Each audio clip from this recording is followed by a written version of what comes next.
Hey everyone, so this video is all about fitting chords together. So finding chords that sound nice together, maybe making an attempt at writing a song to a certain chord progression. A good place to start is with what are called diatonic triads. So diatonic triads are basically chords that fit a scale. You start with your key, so say you're in the key of C major. Well, then basically everything in the song is going to derive from the notes that belong in C major. So we're going to use those notes to make our melody. We're going to use those notes to create our chords. How do we find what those are? Well, we start off with the scale. So there is a C major scale. And to find out what chords automatically kind of sound good together in this scale, we place a triad on each of these scale degrees. So the C will get a triad, the D will get a triad. Each note of the scale will get its own triad. And again, this one is just a repeat since it starts and ends on C. So we can ignore that 8th spot. It's just going to be the original one again. To build a triad, we stack 2/3, as you probably know. So let's do that. Now we have a scale where each note in the scale has 2/3 on top of it. And we are sticking to the notes that fit the scale. So if there were a sharp or a flat in this scale, we would see those reflected here as well. But because we're in C, there's no sharps or flats right now. Then the next thing we can do is check out what quality each of these chords are. Right now, if we look at it, we can't really tell, and it takes a little time to figure this out, so I've done that for you.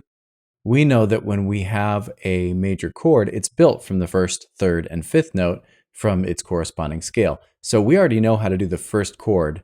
It turns out that the chord that you build on the second degree, the D in this case, will be a minor chord. And then the next chord will be a minor chord as well. And then major and major, minor for the sixth. And then the seventh chord is kind of the oddball. That one is diminished in a major key. So the interesting thing that happens is this is consistent. So if I were to build a G scale, I would get this same pattern of qualities. And then I just need to check which notes belong. So let's do that. Here's now a G major scale. Now we know that the G major scale has one sharp on the F. So if we add all our triads, we need to, whenever we find an F in one of our chords, after building our 2/3 on top, we need to respect the notes of the scale and make sure that we keep that F sharp. If we find the quality, the amazing thing that happens is it's the same pattern. So it's major on the first, fourth, and fifth. It's minor on the second, third, and sixth degrees. And then the 7 is always the weird one. It's diminished. So what are the chords that fit nicely in G major? Well, a G major chord, an A minor chord, a B minor chord, a C major chord, a D major chord, an E minor chord, and then an F sharp diminished. And you'll notice again, so major, minor, minor, major, major, minor, diminished. If we look at that other one, do we remember? Major, minor, minor, major, major, minor, diminished. It's the same pattern. As long as we can keep true to the notes that belong in the scale, we will always get this same set of qualities for the chords. So let's look at these two. So the chords that sound nice for C major will be a C chord mixed with maybe a D minor or an E minor, F and G major, A minor, and B diminished. Most pop songs and rock songs, by the way, don't typically use that 7th degree chord. That diminished chord doesn't show up unless you're in, classical music or jazz or something. Typically, pop or rock music will just use the first 6. Now look, in G major, because we have that F sharp, remember one of the chords is also going to have the F sharp in it. And then all the chords that might have an F will have that F sharp kind of hiding in here. And we see that the chords that fit in G major are G, and then A minor and B minor, C and D, and E minor, and then that F sharp diminished, which you won't see much in a rock song. Let's see where they differ. So G and G are still major. A minors are still there. B minor, oh, that's different. So if I'm playing a song in C, I'm going to have a B diminished chord. But if I'm playing a song in G and I want all the chords to sound nice together, I'm going to kind of default to B minor instead. D would be minor in the key of C, but we'd need a major D in G, and that's because of that F sharp that's in that D chord that makes this chord major so that it will sound nice with the G major scale that built it. And then we have an E minor and an E minor. So a lot of the chords are actually the same between C and G major. And depending on which two scales you're doing, they may have more or less similarities. But we notice there's a couple key spots where things aren't the same. The place where they are the same is the order of the qualities. So major, minor, minor, major, major, minor, diminished. And then that happens again here. Major, minor, minor, major, major, minor, diminished. What we do, because of this consistent pattern, and this is consistent on every scale you build, as long as you're true to the notes of the scale and build your triads on each scale degree, you will end up with this pattern of qualities. It will always be major, minor, minor, major, major, minor, and diminished. All we need to do is know the notes of the scale. And then we automatically know if I get to the third note of a major scale, it should be a minor chord that's built off that note. And if I get to the fifth note, it's going to be a major chord. And notice these Roman numerals that we're using to describe that pattern are either uppercase or lowercase, or have a little superscript 0 there to denote diminished. So uppercase is major, lowercase is minor. So really, all you need to memorize is this. If you memorize that pattern, you then know all the chords that belong in any scale in a major key.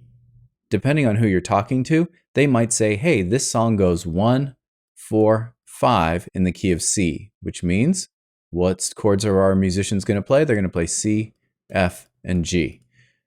If you talk to some musicians, they're going to say numbers. If you talk to other musicians, they may use the names for each of these chords. So somebody else might say, hey, it just goes tonic, subdominant, dominant. And that's the song in F. Here we go. We want to know both of these ways of thinking about them. So the tonic is the main chord, and probably the second most important is the dominant. So those two are really important, and because of that, some of the others are named because of their relationship to those. So you'll notice the dominant is here at 5, while the one that's 1 under dominant is called the subdominant. Tonic and dominant kind of help our naming system because they're very important, those two chords. So tonic, and then the one above tonic is called supertonic. So 1 up, and it should be a minor chord, right? And then we have the mediant. That's the one that's right in between 1 and 5, the middle, right? Mediant. And then we have the subdominant, so the one just under dominant. Then we have dominant. You can kind of think of submediant as being sort of the middle ground on the way back. So that's the best way I can think of to describe it. You might have another way. But submediant is kind of like the secondary middle ground, right? And that one's at 6. And then we have the leading tone, the one that usually pushes up when we're talking about scales into that final tonic note again at scale degree 8, which is really 1, right? Cool thing about this is, say your singer has a really hard time singing in the key of C, and you know that your chord progression goes 1, 4, 5. Well, you can go, hey, singer, maybe we should do it in G and see if that fits your voice better. That just means we as musicians play G, C, and D instead. So instead of playing C, F, G, we just switch the chords to G, C, D, and everybody feels great. All of a sudden your singer's comfortable, everything works.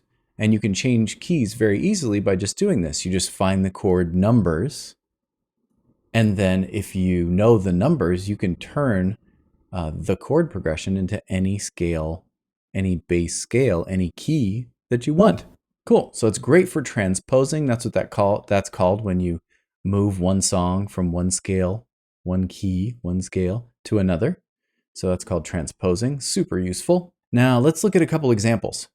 So why else would we want to learn these numbers? Why would we want to have this way? So one thing is it makes it really fast for you to describe songs to another musician. So you just go, it's 1, 4, 5 and G, and everybody knows to play G, C, and D, right? So it's really useful when you're talking to another musician. It really speeds up memorizing and learning songs. It also makes understanding someone else's music easier. So let's look at a popular tune that I've just kind of quickly transcribed here. So let's see if you recognize this guy. It's an old 60s or 50s tune.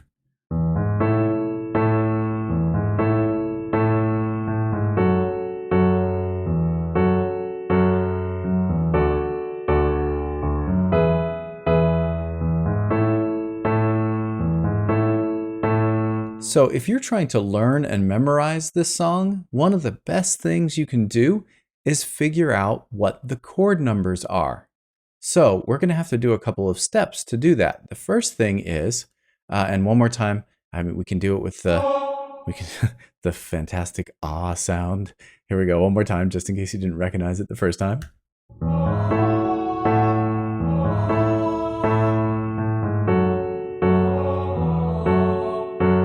I know it's bad, but you know, it works. So you guys hopefully know that tune. It's a fantastic tune by Benny King. He's so great. Okay, so this song happens to be in A major. There's our 3 sharps. We are going to take this idea and label the notes in our song.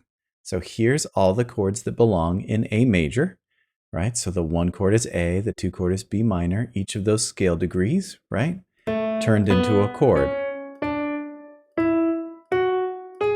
And then we would get back to A. So each chord is about a measure long in this tune. At some point or another, you'll be able to analyze all these notes and figure out what chord. But for now, you're just going to trust me, I hope. So basically everything in this measure, more or less, sums up to an A chord. So it's mostly A's and C sharps and E's. So those are the 3 notes in an A chord. So it turns out those are also the notes in our first measure. So far this old song uses the 1 chord for the first measure and the second measure. And then this chord is F sharp, A, C sharp. So what could that be? Do we see that over here? Oh, we do. F sharp, A, C sharp. That would be F sharp minor. So who is F sharp minor in this key? Well, an F sharp minor chord in the key of A is the 6th one. So I just write 6. There we go. It's the 6th chord. And guess what? It repeats. Then we're going to come down here and see what we have. So this is D and an F sharp and an A. Let's see if we can find that over here. D, F sharp, A. Hey, that's the 4 chord. And then this is the 5 chord. So you'll notice it's E's and G sharps and B's. And then we get to this guy, which is back to 1 where we started. And there's 2 of those. So let me just grab this and cut and paste a little bit here. Let's see if you can hear it. So first chord, ready? 1 chord. 1 chord again. 4 or 6. Here's 4. 5. And then we're home at 1. Cool. So that means now we could play this in any key we want. All we need to do is change the scale and then apply the numbers, right? So say if we were back in our previous key of G, what would we need? Well, here's our G chords, right? If I wanted to play this song in G, what would I do? Well, I'd need the G chord for 1 instead of A, which it is now. And then this is F sharp in the key of A, but what would it be in G? Oh, it would be E minor. So I would play E minor and E minor. Then my 4 chord is C, and then I would go to 5, which is D, and then back to G here and here. And that would bring our song down a whole step and maybe make whoever happened to be singing it that day a little more comfortable, right? So the singers often will know which keys work best for their voice. And then you, knowing the Roman numerals, will be able to very easily transpose if necessary. So, hey, oh, I need to do this in G instead. Well, I already know the song goes 1 for 2 bars, 6 for 2 bars, then it goes 4, 5, and then 1 for 2 bars again. Super easy. It's an 8 measure pattern, and you've got your song in whatever key you want. So it makes a huge difference. The other thing that's cool about doing this kind of analysis of what's happening in the song is you can see how songs are similar. So let's have another look at another song and see how they compare. So here's another tune. This happens to be Mozart. And let's look at the notes in this guy now. Let me hide this. And this song happens to be in the key of E flat major. Now I'm going to grab my notes over here and maybe zoom in a bit. Now there's a lot more going on in this one. Let's hear it. Or at at least at first it seems like more is going on.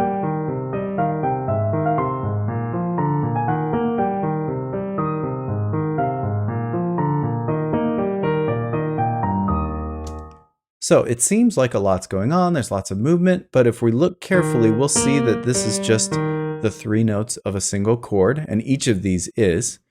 So each of these sets of 16ths are actually a chord just broken out over time. So that's called an arpeggio, comes from the word harp in Italian. So these arpeggios are actually just chords. So this first one is E flat, G, G, and B flat. So E flat, G, oh, that's the 1 chord if I'm in E flat. So I'm going to put my 1 here. So that's a 1 chord right there. Now let's see what happens here. That is a C, E flat, and G. Let's see. What? Oh, that's 6 again. Just like that other tune. And then this is A flat, C, and E flat. So A flat, C. Wait, that's 4. Okay. And then one more spot right here. This is B flat, D, F, which happens to be the 5 chord. Wait, this song here is 1, 6, 4, 5, 1. This one is 1, 6, 4, 5, and repeat, which brings us back to 1 again. What? These are the same chord progression, and these 2 songs sound so different. Okay, they're in different keys, but that doesn't matter. Let's just hear this one again.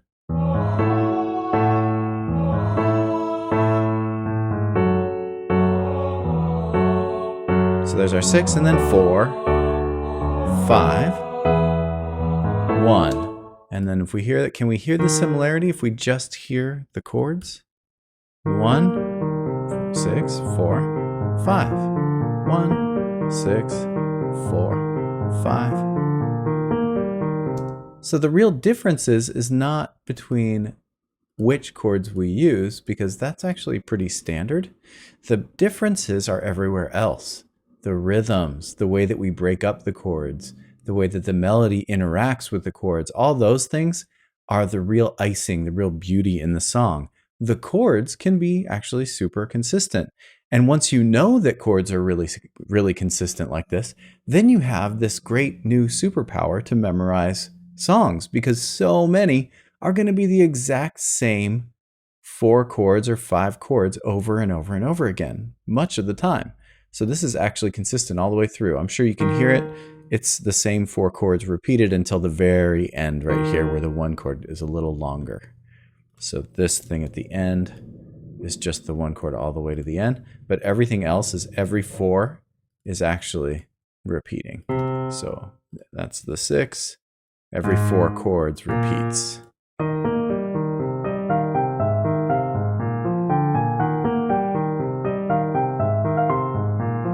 And it's 1, 6, 4, 5. So amazingly different sounding songs, but the underlying structure is simple. Now they do lots of different things to create all the icing on the cake, but in general, they're both basically using the same, same bread for their cake. All right, so if you want to experiment with this a little bit, here are a few common chord progressions that are kind of fun to play around with, and I'll give you hopefully a little sense for how you can start composing your first tune. So let me do this. I am going to open a new score. How are we going to compose using this idea? Well, the first thing is you should be okay with using common chord progressions. So 1, 4, 5, 1 is super common. Another nice one is going 1, 6, 2, 5. And sometimes you get 1, 6, 4, 5, like we had in our first couple of songs that we checked out. Another thing you can do is go 1, 6, 4, 2, 5. Notice both of those, that 2 and that 4, both consistently go to a 5 chord. The one you hear in tons of pop songs these days is 1, 5, 6, 4. So all of these are really, really common and fun to use. chord progressions, the other thing you can do is insert a 1 in between any of these spots. So you can always go back to the 1 chord. So let's do our own composition in C. So that means the 1 chord is C, the 2 chord is D, and it should be minor, so I'm going to use lowercase, E, then a F, G, A minor, B diminished, right? And that's kind of all our 6, right? Those are our one chord, 2 chord, 3 chord, 4, 5, 6, and 7, the diminished one, right? So let's do one of these. Let's do the pop music one. So we're going to do this one right now, but you should just try different ones and see what you like. But it's very common to at least have 1 and 5 represented. 6 is also really common, so is 4, so is 2. 3 is less common, the diminished chord is less common, but pretty much everything else is used all the time in all kinds of different contexts. So here is my suggestion for writing your first tune. I would pick 1 chord progression and just don't worry about the length of how long each chord is going to last for. Let's just go 1 measure each. Although a lot of the time the length of how long a chord sounds affects the song too, but that's an easy thing to change. And I'm just going to go 1 chord. I'm going to do the pop one, right? 1, 5, 6, 4. So I'm just going to make a 1 chord, and we're in the key of C, so it's C. And I'm going to repeat it a couple of times. So that's my, just in the deeper part of the piano, I'm just going to have 4 1 chords, and I'll label this one too. So my song is going to go 1, 5, 6, 4, and I'm going to hit repeat and then press down to 5, and then we'll do another one on 6, which would just be up 1 from 5, and then 4. By the way, there's an awesome medley performance by a group called Axis of Awesome that does all these different songs that use this chord progression. It's hilarious. It's really fun. So first thing you do is you get your chord progression going, and then maybe you can repeat it a couple of times. So let's just hear it. It should sound really basic and straightforward. And yeah, I think the tempo's okay.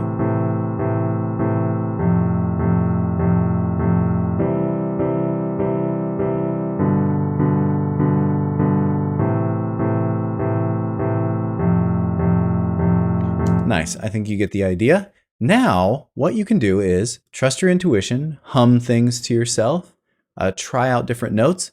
But I will tell you that anything you put in this measure, if you want it to be guaranteed to sound good, just make it part of one of the chords. So what I mean is, if I want to know that the note is going to sound good on top of this chord, then I should use a C, E, or G. Now that is definitely not a restriction you need to follow all the time.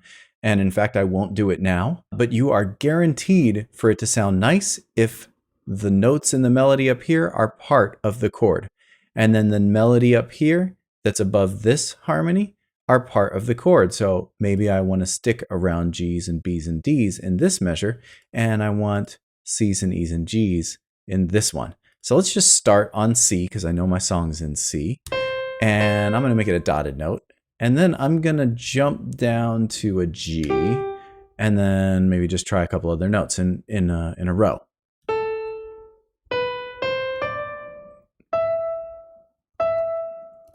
And then I would just hit play it back in your notation program and see. Yeah, it's okay. I don't love it, but I might keep trying different things. Man, let's try this. And then I might go.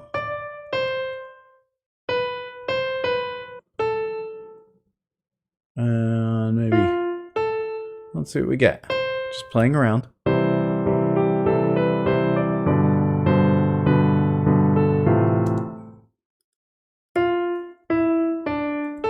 I kind of want that jump there, maybe. We'll see. Let's see. Yeah, I like that. Let's see what happens if I do that.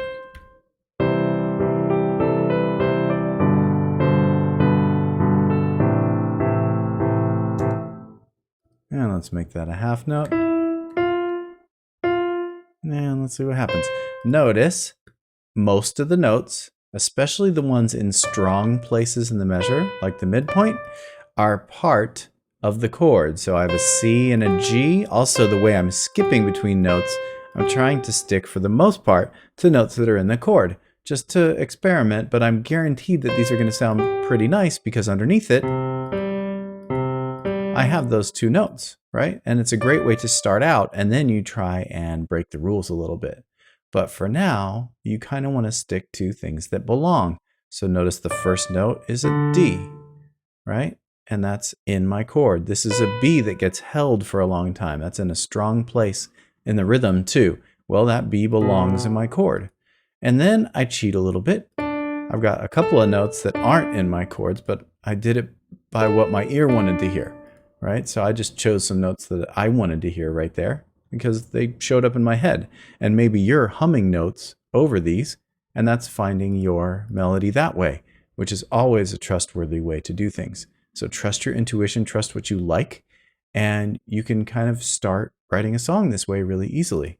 So let me do a couple more notes just to get back to where I started. So that one belongs. I'm going to listen one more time.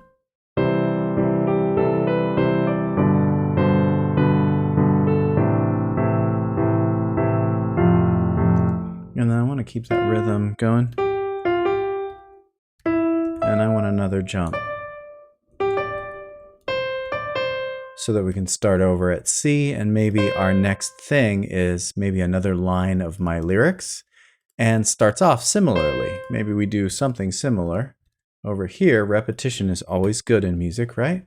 So I'm repeating what I started with, and then maybe all of a sudden, instead of going there, we go somewhere else the second time, right? Or maybe we even use this first part and then go a different direction once. And I'm just cutting and pasting, by the way.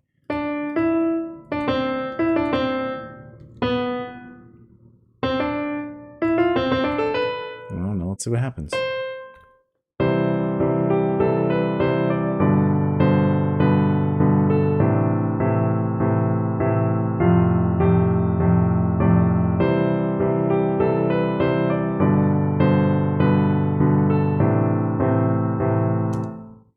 So that kind of worked, going a different direction. We expected it to go up.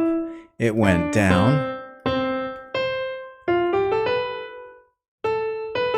And now maybe we change the direction of things so that our story can progress, right? So maybe our second time we get...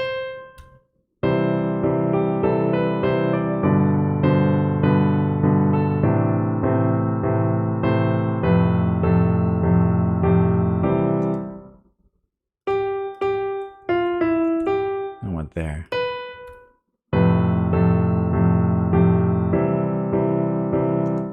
And then you keep going. So it's a really easy, fun way to start writing some music, and it's really simple, right? Just pick a chord for a measure, maybe pick a common chord progression that you've probably heard a million times in other songs, and then just start kind of playing around and improvising out a melody.